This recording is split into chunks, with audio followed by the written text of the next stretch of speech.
మహాశివరాత్రి సందర్భంగా నియోజకవర్గంలోని పలు శివాలయాల్లో ఉదయాత్పూర్వం నుండి అభిషేకాది పూజా కార్యక్రమాలు, హరహర మహాదేవ, ఓం నమ శివాయ మంత్రోచ్చరణలతో మిన్నట్టుతున్న నినాదాలు. శ్రీ దుబ్బ రాజరాజేశ్వర స్వామి కళ్యాణ మహోత్సవానికి పట్టు వస్త్రాలు సమర్పించిన జిల్లా కలెక్టర్ సత్యప్రసాద్. బుధవారం మహాశివరాత్రి పర్వదినం సందర్భంగా జగిత్యాల నియోజకవర్గంలోని పలు శివాలయాల్లో అభిషేకాది పూజా కార్యక్రమాలు ఉదయాత్పూర్వం నుండి అర్చకులు, వేద పండితుల మంత్రోచ్చరణల నడుమ వైభవంగా సాగుతున్నాయి.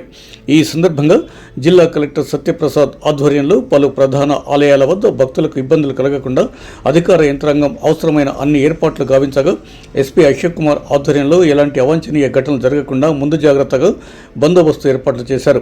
కాగా మహాశివరాత్రి పర్వదినం సందర్భంగా సాంప్రదాయబద్ధంగా ఒకరోజు ముందు దుబ్బ రాజరాజేశ్వర స్వామి ఆలయంలో శివపార్వతుల కళ్యాణ మహోత్సవం వైభవంగా నిర్వహిస్తారు.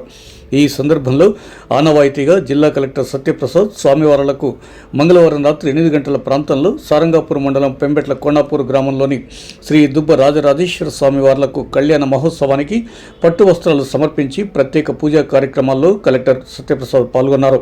అనంతరం ఆలయ అర్చకులు, వేద పండితులు కలెక్టర్ను ఆశీర్వదించి తీర్థప్రసాదాలు అందజేయగా, ఆలయ కమిటీ నిర్వాహకులు, దేవాదాయ శాఖ కరీంనగర్ అసిస్టెంట్ కమిషనర్ శ్రీమతి సుప్రియ షాలువతో సన్మానించారు. మహాశివరాత్రి పర్వదినంగా స్వామివారిని దర్శించుకోవడం చాలా సంతోషంగా ఉందని, ఆ దేవదేవుడి ఆశీస్సులు జిల్లా ప్రజానీకంపైన, తెలంగాణ రాష్ట్ర ప్రజలపై ఎల్లవేళలా ఉండాలని అన్నారు. ఈ సందర్భంగా జాతరకు వచ్చే భక్తులకు ఎలాంటి ఇబ్బందులు లేకుండా శానిటేషన్ నిరంతరం చేపట్టాలని, వేసవికాలం దృష్ట్యా త్రాగునీరు అందించాలని అధికారులను ఆదేశించారు.